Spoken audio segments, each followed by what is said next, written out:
glow up, self-improvement, becoming better, all of this. Honestly obsessed with this. I just love it. I love so much to see this on YouTube. I love to watch the videos and it just gets me going. However, there's a very important thing to talk about, and that is the fact that can this be toxic for you? And I think yes, like literally everything in the world can become toxic to you. Before you get into all of these things, you need to understand yourself, what your values are, and who you are, who you want to be. You need to be able to establish the fine lines potentially, and we're going to talk about fine lines by the way. You need to be able to establish these fine lines and understand where you draw the line, where thing is beneficial for you, when it's something that it can improve the way how you experience life and how happy you are, how fulfilled you are, whatever that is that you're chasing, and also where it would start impacting you in a negative way. I really felt the need to make this video because I love self-improvement. I've been in it for over 10 years, but I've been in it in places where it was really toxic to me, and I think I'm going to talk about it in the future. I was doing actually on purpose harmful stuff to me and to my body because I was in such a good place with myself. And now when I'm doing it just because it's fun for me, I like to challenge myself. I'm getting myself out of a rut. Right now, this is the place where I'm at the moment. Right now, I'm doing it from a great place. But how do we distinguish the difference? I will give you an example. I am currently in a season of I'm just obsessed with my health. I love it. I love researching it. Like literally every time when I'm making myself a morning juice, and it's been a month right now that I'm on a juice and I'm having great results. I'm loving it, so I keep sticking with it. And I'm obsessed with it. So every time when I make a new juice combination, I'm like researching all of the benefits of each ingredient and how it can impact me, and it just brings me joy. And it brings me joy to do it, to spend the time with it, to drink it, to how good it makes me feel. But there's other things, right? There's other things that I know what I could do would be beneficial for me that also actually resonate even with the space I am in.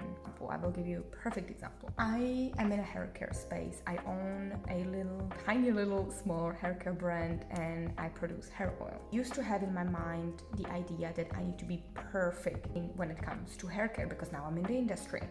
And guess what? I don't want to be. I hate styling my hair. I don't want to do it. And I also am not super obsessed about everything. That's why I'm, for example, doing hair oiling, because positive counter effect to some other stuff I'm just not willing to do. One example would be wearing a cap for sleeping. It's an advice that you will commonly hear in hair videos, right? It is way more common for people who come from different culture than the Caucasian cultures. Like, let's be honest, there's so many beauty tips that we Caucasians can all learn from other cultures. But I just don't like the feeling. I don't like the feeling of sleeping with a cap. I feel like it's either itchy and maybe I have just not tried the right one, but I just don't care enough to be testing other ones and buying different products. Honestly, I guess if I just like received one as a gift, I would be trying it, but I'm not in a place of wanting to find the perfect one because it's gonna have this perfect thing for my hair. Do I know that it will benefit me? Absolutely. Do I believe that it's a great thing to do? Absolutely. Would I recommend it to others? Yes. Am I willing to do it? No, I'm not in that place.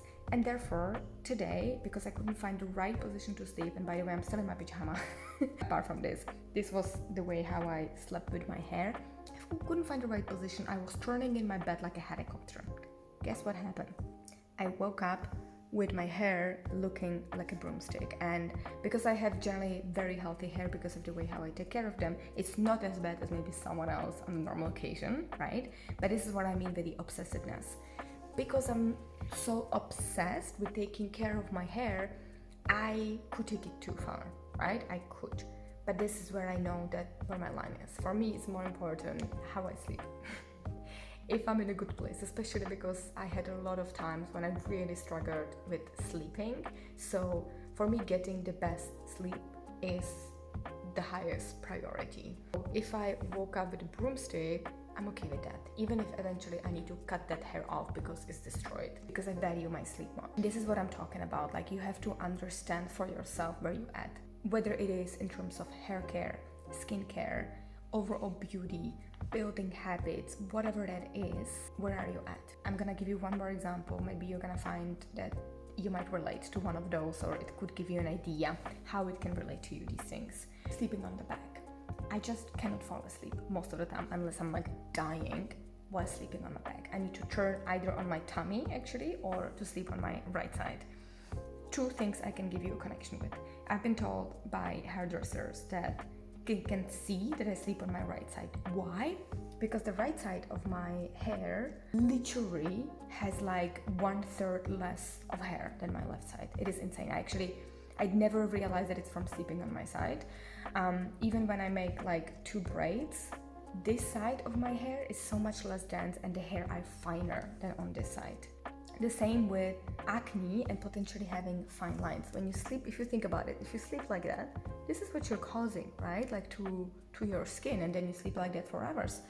Am I aware that that potentially has negative effects to my skin? Absolutely.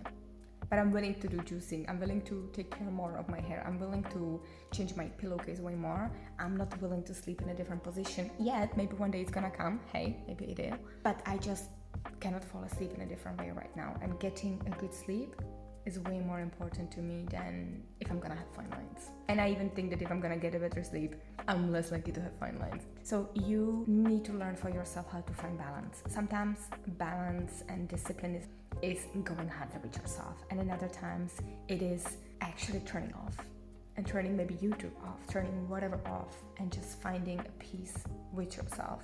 Actually, now when I'm talking about it, I need to talk more on the way how I actually establish a good relationship with myself. It has everything to do with the way even how I look right now. I used to have such a bad relationship with myself, I didn't know.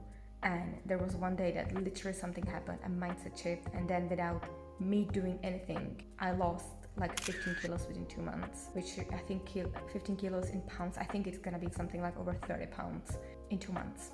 Insane glow up. That was just a mindset shift, and that took me years to get to, but I think I should tell you the story time. If you want to know, let me know in the comments. I would be happy to tell you.